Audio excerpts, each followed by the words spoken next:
Hello বন্ধুরা, কেমন আছো তোমরা? আশা করছি তোমরা ভালো আছো। আর রূপাস ওয়ার্ল্ডের একটা নতুন ব্লগে তোমাদের সবাইকে ওয়েলকাম।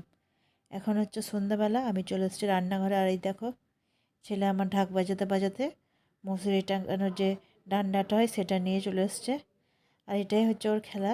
আর একটু হলে এই যা আমার মাথায় মেরে দিচ্ছিল। তো সারাদিন পুজো পাশা, তারপর ফুল তোলা, বিসর্জন, ঢাক এইসব নিয়েও থাকে।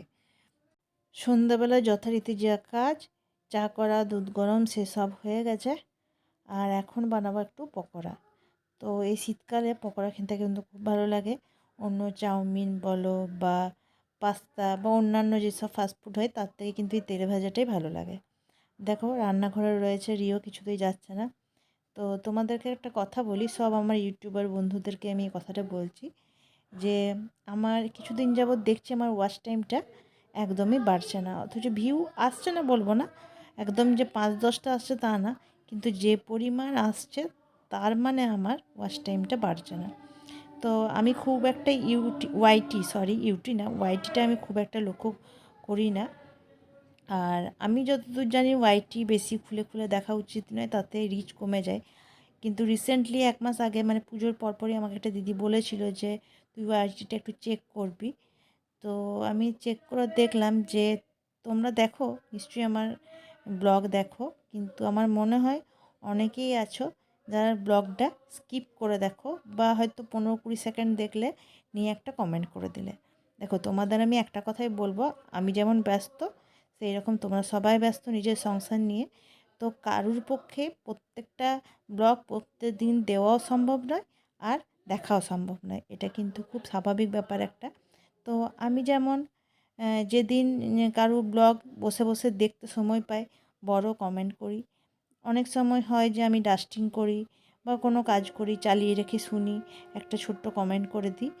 আর কোনো দিন হয় যে এরকম রিওকে পড়াচ্ছি বা রিওকে ঘুম পাড়াচ্ছি বা ওর সঙ্গে খেলছি, সেক্ষেত্রে আমি অনেক সময় মিউট করে চালিয়ে রেখে তোমাদেরকে ওয়াচ টাইম দেওয়ার চেষ্টা করি আমার দিক থেকে। হ্যাঁ, এটা হতে পারে যে প্রতিদিন যারা প্রতিদিন ব্লগ দাও, হয়তো প্রতিদিন প্রত্যেকটা ব্লগ আমার দেখা সম্ভব হয় না, তার কারণ সময় করে উঠতে পারি না আমি। চেষ্টা করি তবুও তোমাদের পাশে থাকার। তো সেই রকম আমি চাইবো যে তোমরা যতটা পারো, আমি যেহেতু কম ব্লগ দিই, ব্লগটা পুরোটা দেখার চেষ্টা করো। কমেন্টের কিছু নেই, একটা স্টিকার একটা লাভ কমেন্ট দিলেও হবে।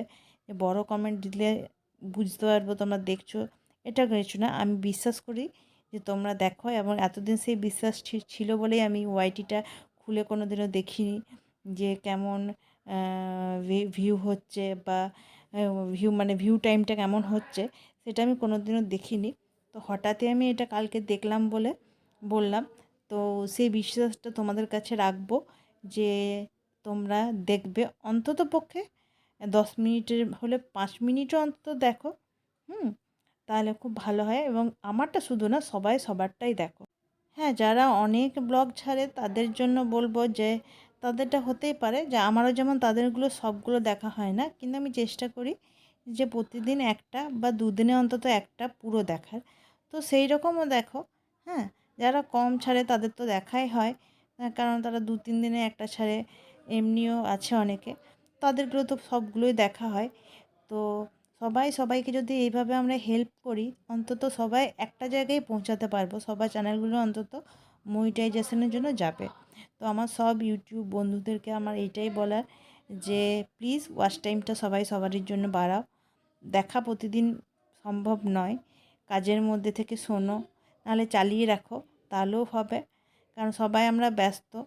আমরা ইউটিউবে অনেক বন্ধু করেছি, যারা একে অপরের আমরা ব্লগ দেখি এবং সত্যি ভালো লাগে, কিন্তু সময় হয়ে ওঠে না যেহেতু প্রতিদিন, তাদের কখনো কখনো চালিয়েও রাখতে হয়। আর কমেন্টের ব্যাপারেও যেটা বললাম যে সবসময় বড় কমেন্ট করা সম্ভব হয় না, তখন ছোট কমেন্ট করি। তো যাই হোক, যদি আমি কিছু ভুল বলে থাকি, তোমাদেরকে কিছু কষ্ট দিয়ে থাকি, তাহলে ক্ষমা করো। আমার মনে হলো যে এটা তোমাদের সঙ্গে শেয়ার করা দরকার। আর আরেকটা কথা যেটা হচ্ছে যে অনেকে আছো এখনও বলছো যে সাবস্ক্রাইব করো দিদি আমার চ্যানেলটা, আমি তোমারটা করেছি বা আমি করলাম তুমিও করো। তো এগুলো বলো না, এতে শুধু আমার চ্যানেলের ক্ষতি হবে তা না, তোমাদেরও চ্যানেলের কিন্তু সমান ক্ষতি হবে। তো এগুলো বলো না, শুধু এইটুকুই বলো যে দিদি তোমার বন্ধু হলাম বা তোমার পরিবারে এলাম, আমি বুঝতে পারবো যে তুমি আমাকে তোমার পরিবারে ডাকছো। এবং আমি যারাই আমাকে এরকম করে মেসেজ করে তাদের আমি নিশ্চয়ই রিপ্লাই করি। আশা করব সবাই সেটাই এগ্রি করবে যারা এখনও পর্যন্ত আমাকে এরকম লিখেছো। তো তারপর বরং দেখেছি অনেকে আছো যে ১-২ দিন দেখে তারপরে আর থেকে তাদেরকে আর দেখতে পায় না। এরকম মানুষও আছে। তো তাতে কিছু যায় আসে না। ঠিক আছে, যার যেটা ভালো লাগবে সে সেটা দেখবে, সে সেটা করবে। কিন্তু কিছু, কিছু বা আমার পরিবারের বন্ধু এসেছো যারা মোটামুটি দেখো, তো তাদেরকেই বলবো, অনুরোধ করব, কেন বন্ধুদের কাছেই অনুরোধ করা যায় যে সবাই সবারটা দেখো এবং যতটা সম্ভব ওয়াচ টাইম বাড়াও। তো চলো, আবারও বলবো যদি কিছু ভুল ত্রুটি বলে থাকি তাহলে ক্ষমা করো। তো দেখো তোমাদের সঙ্গে কথা বলতে বলতে আজকে পকোড়াটা বানাচ্ছি। পুঁই পাতা, পেঁয়াজ, বেসন, লঙ্কা এইসব দিয়ে মায়ের জন্য প্রথমেই বানালাম। আর মা দেখো শুয়ে আছে, তো মা বিছানাতে খাবে না বলছে আজকে, যেহেতু পেঁয়াজ দেওয়া আছে। তো মাকে ওই জন্য টেবিলে দিয়ে দিলাম। আর এই দেখো রিওকে দুধ কর্নফ্লেক্স খাইয়ে নিয়েছি, এগুলোও ধুতে হবে। আর এই পকোড়া টকোড়া গরম গরমই ভালো লাগে। নিরুকে ৩ বার ফোন করা হলো, আসছি আসছি বলছে, কিন্তু এখনও এসে পৌঁছায়নি। আর আমাদের পকোড়াটাতে কিন্তু একটু আলু ঘষে দিয়েছি।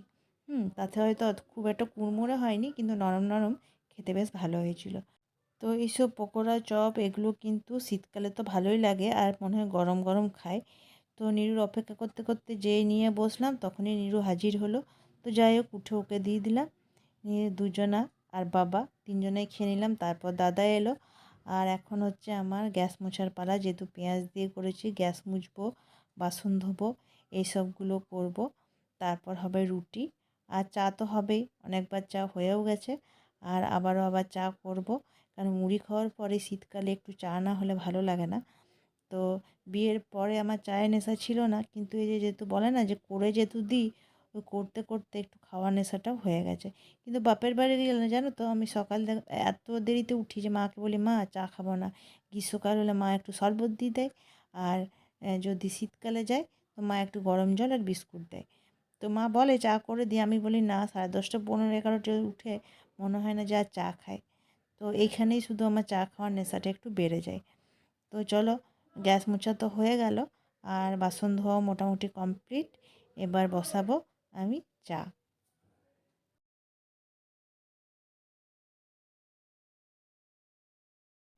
আর এই দেখো, এই হচ্ছে আমার 4 নম্বর চা। সকাল মানে সকাল থেকে না, সন্ধ্যে থেকে।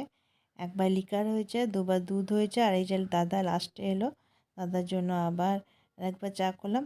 আরেকবার দাদা চা খাবে। তো চলো, চায়ের পর্ব মোটামুটি এখনকার জন্য মিটলো। এবার একটু পরে আবার করবো চা। আর এরপর চাটার পর আমি রুটি করে নেবো, আটা মাখা হয়ে গেছে, এই দেখো নামানো আছে। আর এখন চলে এলাম ওপরে। ওপরে এসেছি তার কারণ রিওকে একটু পড়তে বসাবো। রুটি করা হয়ে গেল, আর সবশেষে রিওকে আমি পড়তে বসাই। তাহলে কী হয়, ওকে অনেকটা সময় দিতে পারি, আর কোনো কাজের টান থাকে না যে আমাকে যে এই কাজটা করতে হবে। বেশিরভাগ বাচ্চারা এখনকার দিনে পড়াতে যতটা মানে বেগ পেতে হয়, প্রায় প্রত্যেকটা মা বাবাই আমার সঙ্গে এগ্রি করবে।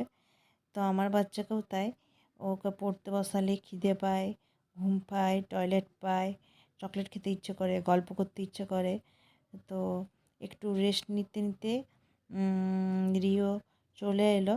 ও যা আসছে দেখো। এসো বেটা।